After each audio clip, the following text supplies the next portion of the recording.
একটা ভিডিও ছাড়ি আমাদের চুয়াডাঙ্গার ভাষার। মানে আমরা তো চুয়াডাঙ্গার ভাষায় বিভিন্ন রকম মানুষ বাস করে। তো আমার ভাষায় যখন প্রথম আমি কন্টেন্ট ছাড়লাম, একটা ছোট্ট একটা ভিডিও, আমার পাশে একটা বিল আছে, ওখানে বেড়াতে গিয়েছিলাম। তো সকালবেলা ঘুম থেকে উঠে দেখি ভিডিওটা ছাড়ার পরে অনেক ভিউ, মানে যত মিনিট যাচ্ছে ঘন্টা যাচ্ছে ভিউ হচ্ছেই। What's up guys, it is me Shahid and welcome back to my another new episode. আজকের এই প্রোগ্রামে জনপ্রিয় কন্টেন্ট ক্রিয়েটর পাশাপাশি উদ্যোক্তা মুনিয়া, অনেকেই চেনেন আবার অনেকেই চেনেন না। তো আপু আসসালামু আলাইকুম, কেমন আছেন? ওয়ালাইকুম সালাম, আলহামদুলিল্লাহ আমি ভালো আছি।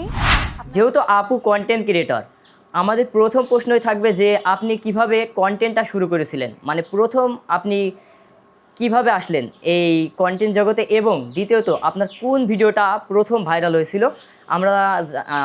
আমরা আপুর কাছে এই বিষয়টা শোনার চেষ্টা করি। Thank you. আপনি যে প্রশ্নটা করেছেন এই প্রশ্নটা আমার কাছে আসলে অনেক ইম্পর্ট্যান্ট একটা কোশ্চেন। কারণ আমি কিভাবে কন্টেন্ট ক্রিয়েশনে আসছি, আমি কিভাবে কন্টেন্ট ক্রিয়েটর হয়েছি হুট করে চুয়াডাঙ্গার মধ্যে। কম বেশি অনেকে আমাকে চেনে, আবার অনেকেই চেনে না, বেশিরভাগই চেনে। তো যখন আমি 1 বছর বা 1.5 বছর আগে একটা ভিডিও ছাড়ি আমাদের চুয়াডাঙ্গার ভাষার, মানে আমরা তো চুয়াডাঙ্গার ভাষায় বিভিন্ন রকম মানুষ বাস করে। কেউ রিফিউজি আছে, কেউ বসতি আছে, কেউ বা বিভিন্ন মানে কি বলবো, ত্রিপুরা আছে, অনেকেই আছে যারা বিভিন্ন জায়গা থেকে আবার উঠে এসেছে, যারা বসতি বলতে যারা মানে প্রথম থেকে এখানে আছে। তো সব কিছু মিলিয়ে এক একজনের ভাষা, বিভিন্ন শব্দ কিন্তু আলাদা। তো আমি যখন আমার ভাষায়, আমরা তো রিফিউজি, তো আমার ভাষায় যখন প্রথম আমি কন্টেন্ট ছাড়লাম, একটা ছোট্ট একটা ভিডিও, আমার পাশে একটা বিল আছে, ওখানে বেড়াতে গিয়েছিলাম।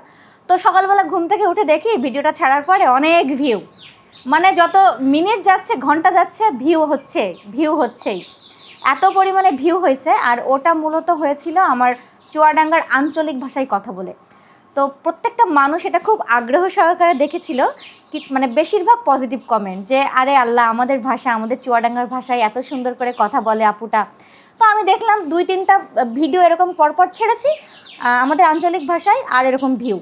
তো আমি হুট করে 2-3 দিনের মধ্যে প্রত্যেকটা মানুষের মোবাইলে চলে গেলাম আমার কন্টেন্ট, আমার ব্লগ।